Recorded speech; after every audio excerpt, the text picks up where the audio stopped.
The sun was setting over Ogbomosho, turning the sky orange. James sat outside his house on a stool, looking at the red dirt. His hands shook as he held a cold teacup. The air smelled of fish from the market, but it felt heavy and wrong. 3 days ago, his mother, Mama Grace, disappeared. Now, the village was too quiet, and his wife, Sarah, kept asking questions he couldn't answer. James was 28, tall and strong from fixing motorcycles. He worked hard at the shed every day. Mama Grace raised him alone after his father, Thomas, died in a truck crash when he was 5. She was loud and loved by all, always shouting at kids stealing mangoes or bargaining for yams at the market. When she missed church on Sunday, people started talking. James said she went to visit her sister in Ibadan.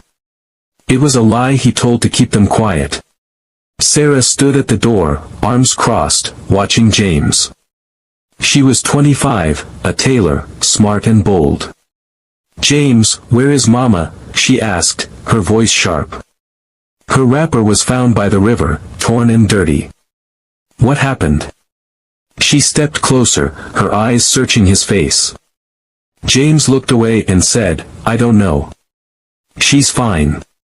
But his voice was weak, and he couldn't hide the fear inside him.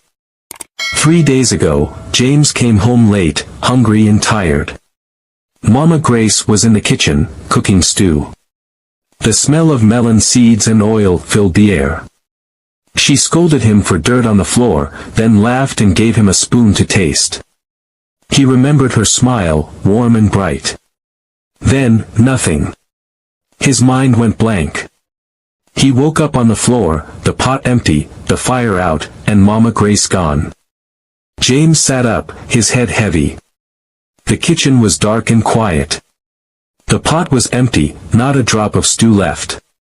He touched his mouth, his tongue tasted salty and strange, like something bad. His heart started beating fast. Where was Mama Grace? He looked around, but the house was empty. Fear grew inside him. What had happened? He didn't know, but he felt sick. James stood and grabbed the pot. He took it to the sink and scrubbed it hard. His hands shook as water splashed everywhere. He wanted to wash away the taste, the fear, the night. But the more he scrubbed, the worse he felt. Sarah's questions echoed in his head. The village whispers grew louder in his mind. He dropped the pot and stared at his wet hands. What was he hiding from? Sarah stepped outside and stood over James. "You're shaking," she said, her voice low. "Tell me the truth. What happened that night?" Her eyes were hard, like she could see through him. James rubbed his hands on his trousers. "Nothing happened," he said, but his voice cracked. Sarah didn't move. "I know you're lying," she said. "And I won't stop until you talk." A loud knock hit the door. James jumped, his heart racing.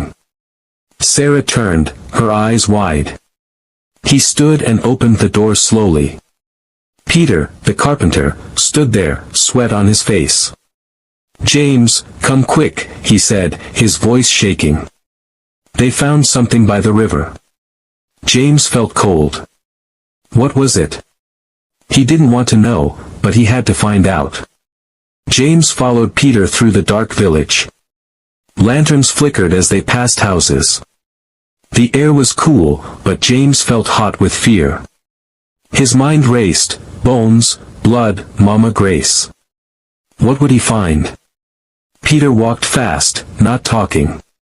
James wanted to turn back, to hide, but his feet kept moving. The river was close now. He could hear the water moving in the night. They reached the riverbank. People stood in a circle, holding torches. Women held their clothes tight, men whispered prayers. James pushed through, his breath short. In the mud, lit by fire, he saw bones, small and clean. Next to them was Mama Grace's green bangle, cracked and old.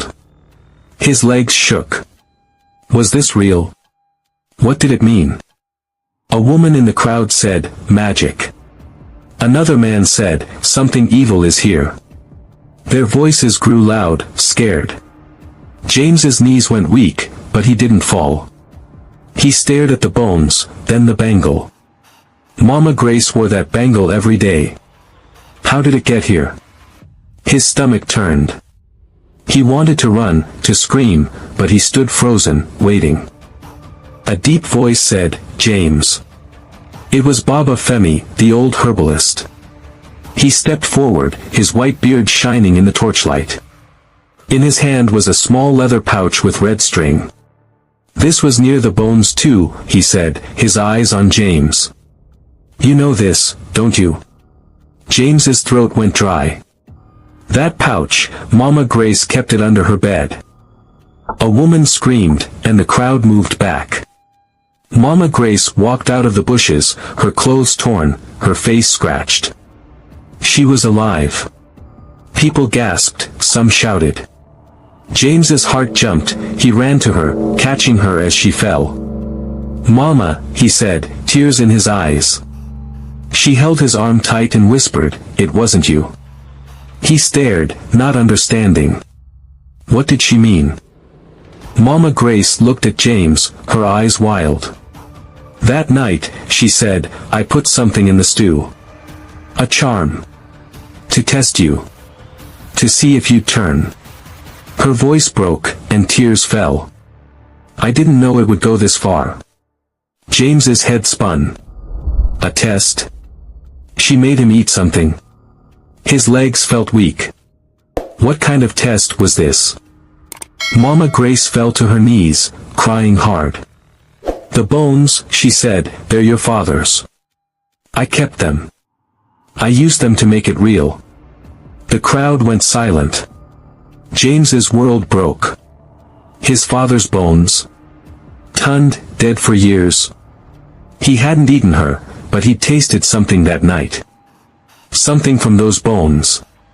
His stomach turned. How could she do this? James's hands shook with rage. "You did this to me," he shouted, his voice loud and broken. "You made me think I killed you." Mama Grace looked up, her face wet with tears. "I'm sorry," she said. "I was scared you had your father's curse." James stepped back, his chest tight. A curse? What was she talking about? He couldn't think. Sarah's voice cut through the air. "James," she shouted, pushing through the crowd. Her eyes were wide with shock. She'd followed him. She saw the bones, the bangle, Mama Grace. "What is this?" she asked, her voice hard. She turned to Mama Grace. "You did this? Are you mad?" The crowd whispered louder. James couldn't speak. His wife was here now. Sarah turned to James, her eyes hard. "I saw you that night," she said. "After you slept, I tasted the stew too. I knew something was wrong. I followed her when she ran."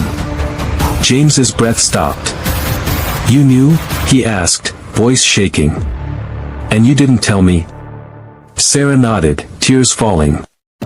"I wanted to protect you," she said. He felt betrayed. Sarah wiped her tears. "She told me the truth," she said.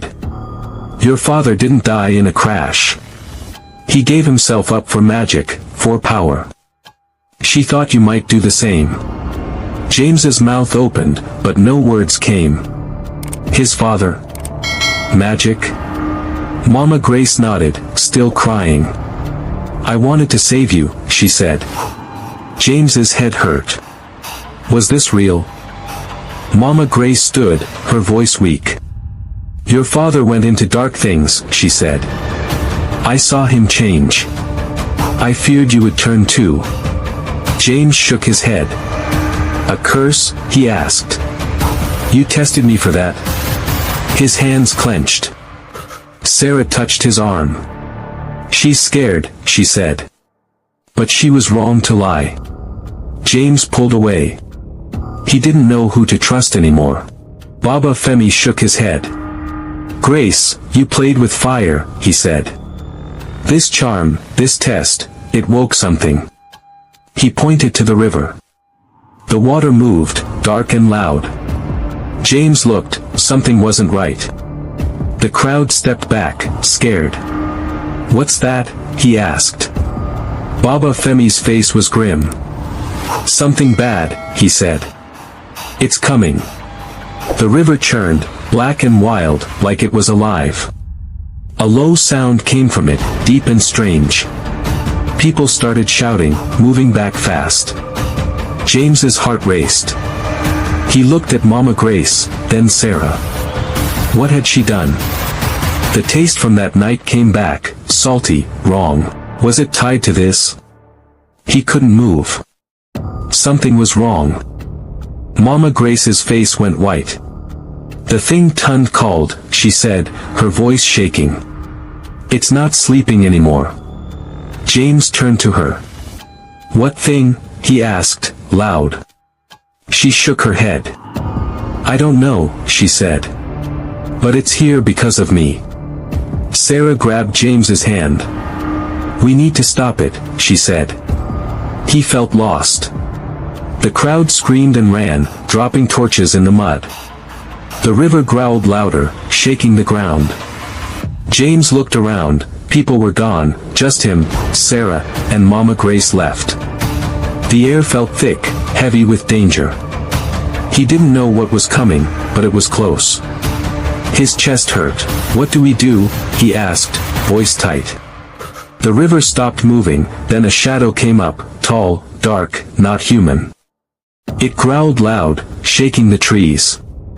James stepped back, pulling Sarah with him. Mama Grace fell, crying, "I didn't mean this." The shadow moved closer, its eyes red in the dark. James's heart beat fast. This was his father's doing, his mother's mistake. Now his fight. The shadow stepped onto the bank, the ground cracking under it. James held Sarah tight, his other hand a fist. "We will end this," he said, voice hard. Mama Grace sobbed, "Forgive me, son." The taste stayed in his mouth, alive and dark. The shadow roared, coming closer. Whatever Tundi James' father's spirit woke, it was here. Is James ready? Can he end what his father's spirit woke?